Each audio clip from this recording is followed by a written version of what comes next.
Es para mí un gusto saludar como cada día a mi querido Juan María Naveja. Juan María, ¿cómo estás? Con el gusto de saludarte, mi querida Magda, a la audiencia Mega Noticias. No sé si ya viste el tuit de Santiago Nieto, que se hace ¿Qué crees que aparecer. justo en este momento acabo de abrir Twitter y lo acabo de ver? A ver, lo leemos textual, ¿te parece? Agradezco Va. las muestras de cariño y las invitaciones a diferentes espacios por aquella invitación que le estaban haciendo al Senado, pero en tiempos revueltos, silencio y moderación deben regir mi conducta, como siempre ha sido en mi vida. Silencio, reflexión y paciencia, primero de decisiones personales, familiares y después políticas. Pues prudente, Santiago Nieto, pero aquí hay que ver lo que hay detrás de todo esto. Primero, Magda, no sé si te quedó la misma impresión. El presidente de la República se volvió todo elogios para el nuevo Pablo Gómez. el nuevo encargado de Pablo Gómez, el nuevo encargado de la Unidad de Inteligencia Financiera, puros elogios diciendo que era un hombre probo, honesto, con una gran trayectoria, y de Santiago Nieto ni gracias.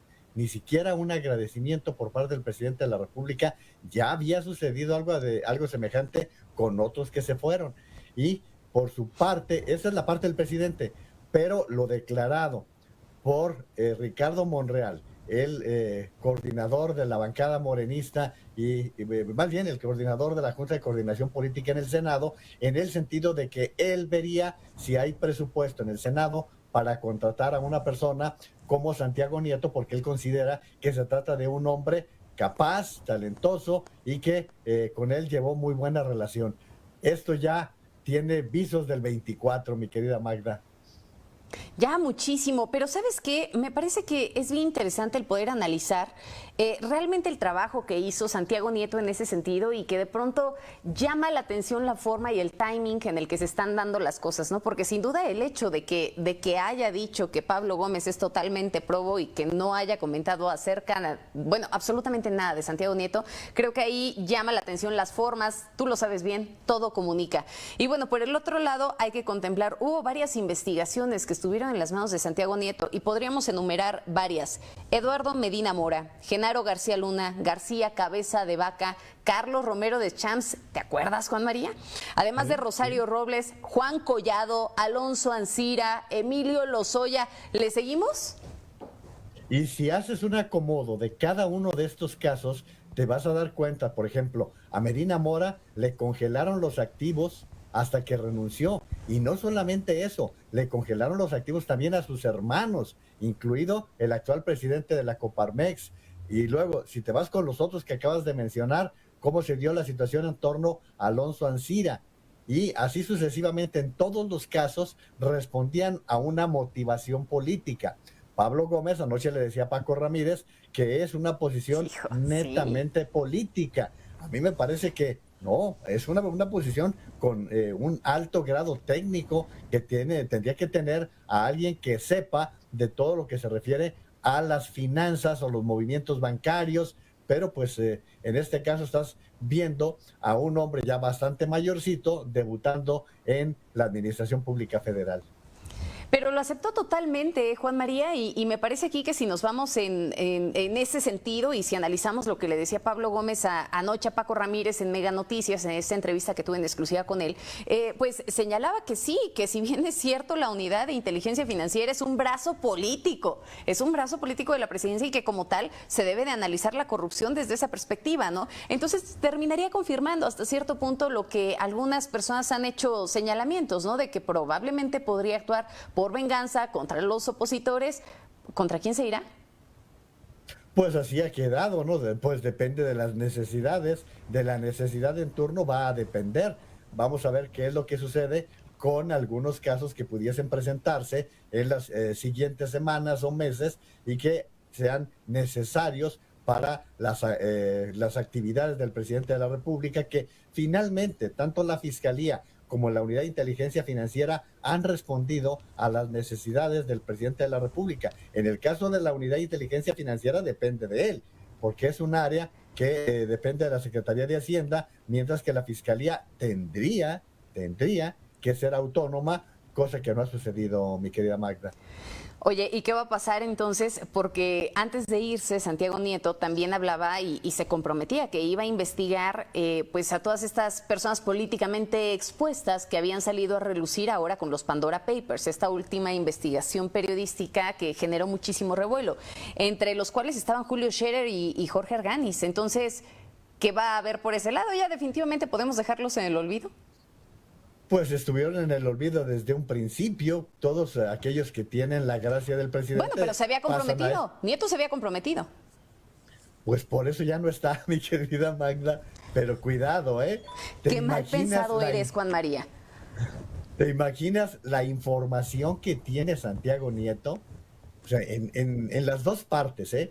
La parte de que quienes pudieran verse afectados, pero él mismo, él también constituye una persona que puede ser blanco de algunos inconformes con su actuar o con lo que pudiese decir Magda. Sí, toda la información que tiene el señor y a todo lo que tuvo acceso, eso sin duda. Ahora, Juan María, otro tema también de relevancia y que bueno, en este momento está calientito, calientito la discusión del presupuesto. ¿Hacia dónde van los intereses del gobierno federal? Pues hacia lo que el presidente ha marcado, porque hasta ahora hay que decirle a nuestra audiencia que en el caso del presupuesto de egresos para el 2022 pasa solamente por la Cámara de Diputados. Tiene una mayoría muy cómoda Morena con sus aliados, el Verde y el Partido del Trabajo, no tendrá problema porque de hecho ya la alianza que ha tenido una expresión conjunta en los últimos días no va a poder hacer cambios sustanciales al presupuesto. Como podrás observar, Magda, hoy de hecho llamaron a los presidentes municipales, se reunieron todos los diputados de la alianza y no parece ser que vayan a darse cambios. Pero ve qué dramático lo que acabas de presentar, Magda, lo que nos reportaban de Guanajuato y lo que acaba de decir Juan Carlos en Sonora. Son dos extremos completamente diferentes, ¿sí? Y mira, hoy está el presidente de la República en Jalisco y se calcula que pudiese anunciar unas obras por 5,000 millones de pesos para poder dotar a Guadalajara de más agua. Entonces también estamos viendo cómo lo que decía Juan Carlos, aquellos gobernadores que gozan de la simpatía del presidente de la República, pues también se ven beneficiados en el presupuesto, como decías tú, lo que amor que no se refleja en la cartera no es amor, mi querida Magda. Amor con amor se paga y el amor y el dinero no se pueden ocultar. Oye, a ver, estamos hablando de 140,000 millones de pesos que supuestamente se estarían destinando a estos proyectos de inversión importantes y que van destinados supuestamente para 8 estados considerados como los estados más pobres del país. ¿Ves en esta lista de estados que van a tener esos 140,000 millones de pesos para inversión en infraestructura y demás? Pues ves este tipo de estados, o sea, que tengan ciertas filias con el proyecto del presidente. Bueno, es que aquí el presidente de la República ha sido muy claro en las prioridades que él establece. Primero, sus 3 proyectos bandera, Santa Lucía, Dos Bocas y el Tren Maya, esos ante todo, y allí no vas a poder tocar absolutamente nada. Y luego vienen aquellos que a él le gusta particularmente estar llevando bienes, como el presupuesto para poder caminos, para poder desarrollar carreteras, para poder desarrollar ciertas obras, particularmente en estados como Oaxaca, como Tabasco, en donde ha mostrado claramente. Pero Magda, tengamos la voz de alerta, porque por otro lado el dinero es insuficiente, ¿eh? El presupuesto de egresos contempla gastos por 7,100 millones de pesos. Eso es lo que contempla. Y los ingresos se calculan del orden de los 6 billones, algo así 300,000 total, que habrá necesidad de solicitar deuda por 900,000 millones de pesos. Esto ya ubica al gobierno de Andrés Manuel López Obrador entre los gobiernos que más se han endeudado, independientemente de lo que el servicio de la deuda ya le ha significado para el gobierno actual, en el gobierno federal. Por lo tanto, esto que se está aprobando en el presupuesto para el 2022 nos da señales muy claras de que, uno, vendrá el endeudamiento y lo más grave, Magda, no hay acciones tendientes a reactivar la inversión, porque como tú sabes, la inversión se reactiva mucho con la inversión pública y tenemos ahora una inversión tanto nacional como extranjera deprimida, que no quieren saber nada de hacer inversiones en México. Por lo tanto, la situación económica del país, pues creo que no va a resolverse fácilmente.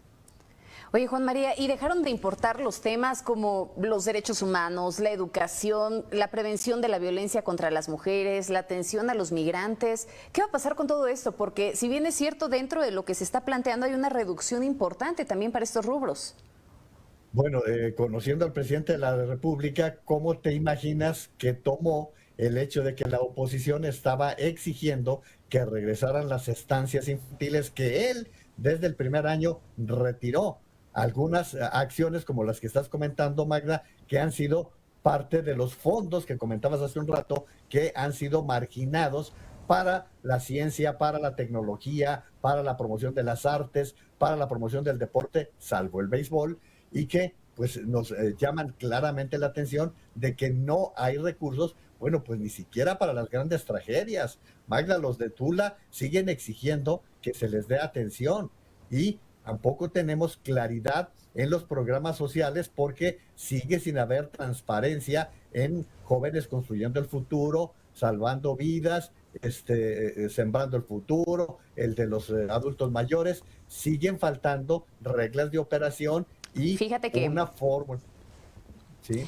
Déjame que te interrumpa ahí porque justamente leía una nota que publicaba Manu Ureste allá en Animal Político hace algunos días y mencionaba que el 84% de los programas sociales del gobierno federal son ineficientes a pesar de recibir 621 mil millones de pesos. Hacen un estudio, este estudio es de desempeño de los programas públicos federales 2021 INDEP, elaborado por la organización Agencia para el Desarrollo.